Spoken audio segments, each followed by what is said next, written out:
నమస్కారం.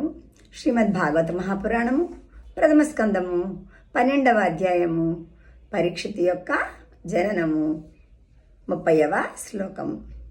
స ఏష లోకే విఖ్యాత పరీక్షితితి యత్ప్రభుః గర్భే దృష్టమనుధ్యాయన్ పరీక్షేత నరేష్విహ.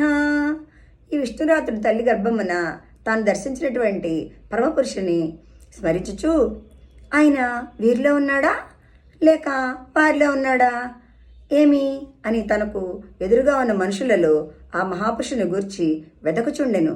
కావుననే తనకి ఈ లోకమున పరీక్షిత్తు అనే పేరు ప్రసిద్ధి నొందెను. 31వ శ్లోకము. స రాజపుత్రో వవృదే ఆశు శుక్ల ఇవోడుపః అపూర్వమాణ పితృభిః కాష్టారివసోన్వహం. ఆ రాజపురుషుడు శుక్లపక్ష చంద్రుని వలె దినదిన ప్రవర్ధమానుడు అయ్యను. గురుజనుల ఆలనా పాలనలతో క్రమముగా పెరిగి పెద్దవాడై యుక్త వయస్కుడు అయ్యను. 32వ శ్లోకము. యక్ష్యమాణోశ్వమేధేన జ్ఞాతి ద్రోహాజిహాసయా రాజాలబ్ధధనో దద్యావన్యత్ర కరదండయోః. ఇదే సమయమున స్వజనులను వధించినందులకు ప్రాయశ్చిత్తముగా ధర్మరాజు అశ్వమేధ యాగము ద్వారా భగవంతుని ఆరాధించుటకు సంకల్పించెను.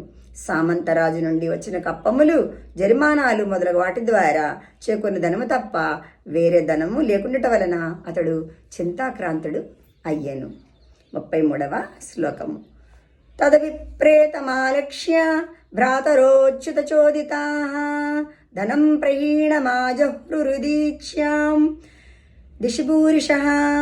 ధర్మరాజు యొక్క యజ్ఞ సంకల్పమును ధనలోప విషయమును తెలిసిన శ్రీకృష్ణ పరమాత్మ ప్రేరణను అనుసరించి భీమార్జునాదులు ఆ ధన సంపాదనకు దన్నడము కట్టిరి.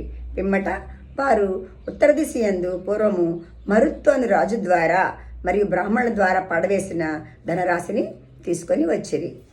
పూర్వం మరుత్తు అను మహారాజు ఒక మహాయజ్ఞమును ఆచరించెను. అందు ఉపయోగించిన పాత్రలన్నీను స్వర్ణమయములే. యజ్ఞం ముగిసిన పిమ్మట ఆ రాజు ఆ పాత్రలన్నిటినీ ఉత్తర దిశ యందు పడవేయించెను. అతడు బ్రాహ్మణులకు కూడా మోయలేంత ధనమును దానముగా ఇచ్చెను. వారు కొంత ధనమును ఉత్తర దిశ యందు త్యజించి వెళ్ళిపోయిరి. పరిత్యజించబడినటువంటి ఆ ధనముపై రాజునకు ఏ అధికారము ఉండదు కదా.